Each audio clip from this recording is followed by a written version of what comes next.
Hello everyone, welcome to Cherry Bookie. Today we're going to introduce the book The Lord of the Flies by William Golding. It was written in 1954, which was a time period after World War II. Many deep ideas in the book actually come from and are related to the war. When the boys are fighting with one another brutally on the island, adults are also killing fellows on the battleground. At the beginning of the book, a group of schoolboys accidentally experienced an airplane crash and fell onto an unknown and no man's island. There are no adults, no rules, and no civilization. When those pre-adolescent children first arrived on the island, they remain civility and other things from civilization. They are enjoying their new freedom without any adult supervision. However, as time goes by, the orders and rules from civilization collapse under the lead of brutal character Jack. Although the other main character Ruff is trying to maintain civilization, they still turn from civility into savagery, and the boys become fear about the beast and the evil on the island, but mostly the darkness of their own heart. Good and evil in humanity. Golding's The Lord of the Flies presents to us the dirty side of the world, and also reveals a really cruel but undeniable fact. Every human being inherently embraces evilness. We usually categorize people into two kinds, good people and bad or evil people. Those good people are associated with kindness, friendliness, positiveness, love, and civility. Those who are considered evil people are associated with selfishness, crime, hate, and savagery. In our society, we always blame those who are called evil people for causing and creating all the chaos, sins, and darkness existing in our society. However, we should know that this darkness cannot be created by the small forces of those evil people. There are so many chaoses in our society because everybody inherent evilness deeply inside them. Can we really separate good from evil?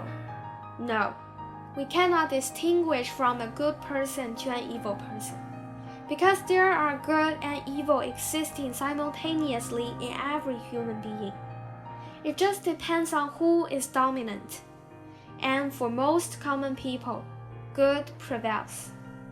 But we still cannot ignore the inherent evilness inside everyone. When humans, even the children, who are supposed to be the most innocent, break away from modern civilization and face the brutal issue about survival, would begin to expose their evilness that is previously hidden and inhibited by the goodness. Maybe we have no right to blame anyone, because we all have seeds of evil flowers invisible. What we can do is to always be vigilant and let that seed never sprout.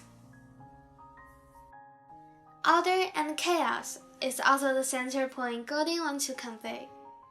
Order and chaos are two opposite words.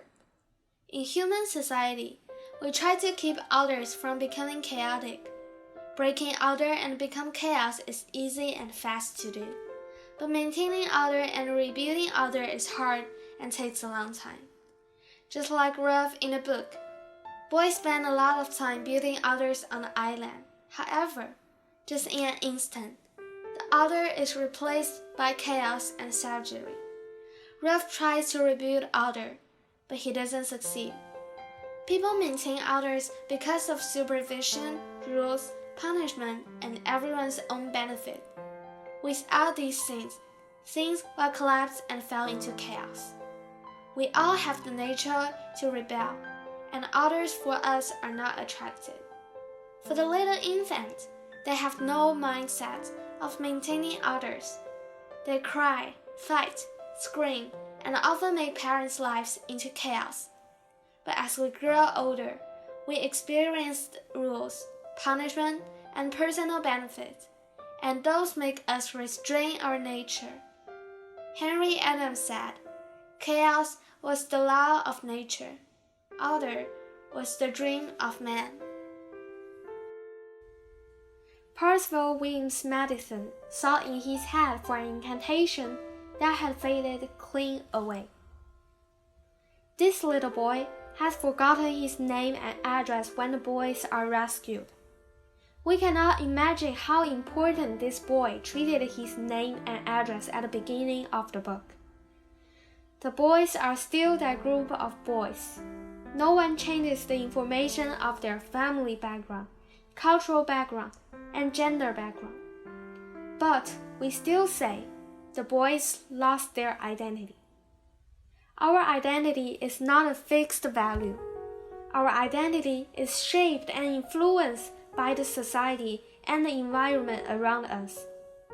Our identity determines who we are, what we are, how we are, and why we are. The boys on the island break their identity as a socially organized English gentleman, and become a group of savages. The words to describe them how they are have been changed.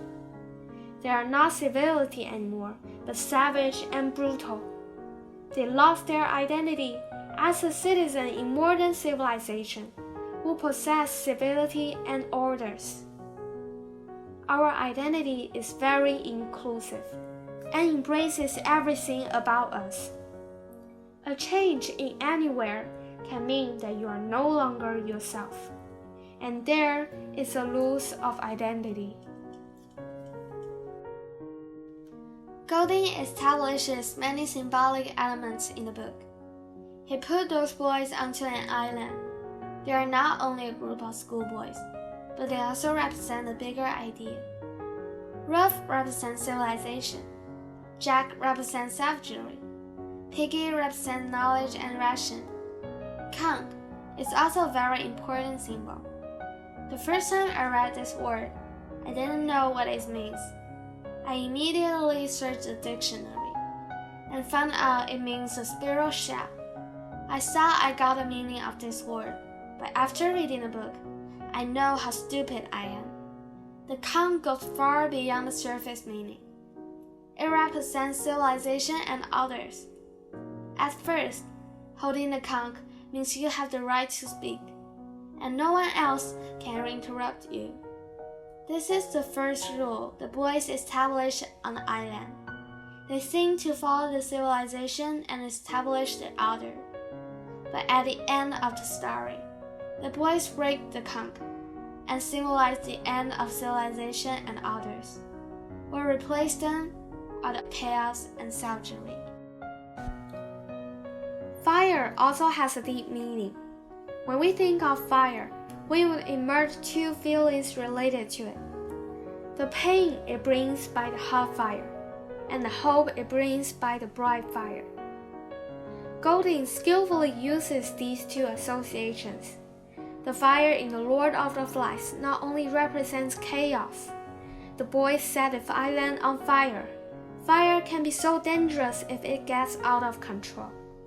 It also symbolizes the boys' connection to civilization. Fire means that they can be detected by the others, and it gives them hope for rescue. Things all have two sides, good and bad, just like human, which we've discussed earlier. If we know how to use them well, it will bring out completely its good side and function. But on the opposite, if we are not smart or choose not to be smart, things will violently show their bad side to us. At last, we want to share our favorite quote in the book. Fancy thinking the beast was something you could hunt and kill. You knew, didn't you? I'm part of you.